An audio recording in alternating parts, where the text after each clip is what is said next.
This is the story of Harry Washington. We don't know his real name. He was born somewhere in West Africa around 1740. In the 1760s, he was captured like so many others and enslaved, put in a ship and brought to Virginia. Eventually, he was sold to none other than George Washington. He worked on George Washington's plantation called Mount Vernon, and not liking being enslaved, he escaped several times. Then the American Revolution broke out. The governor of Virginia, Lord Dunmore, issued a proclamation to all enslaved people they would become free if they joined the British. Harry saw his chance. He escaped again and became a British soldier. He was part of a British regiment called the Black Pioneers. Their motto was liberty to slaves, and they were made up completely of former slaves of the American colonies. So the former slave of George Washington, who took Washington's name, fought against his former enslaver.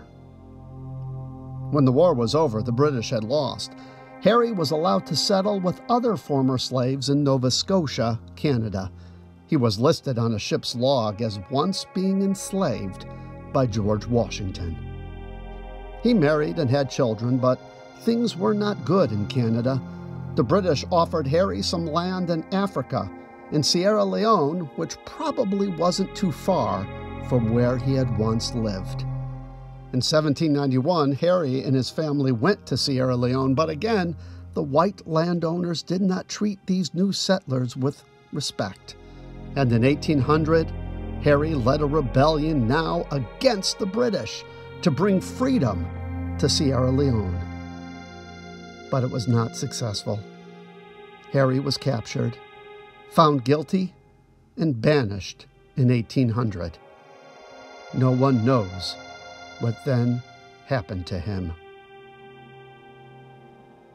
But Harry's story is important. Over 20,000 former slaves joined the British side during the American Revolution. That is not something that is often stressed in textbooks.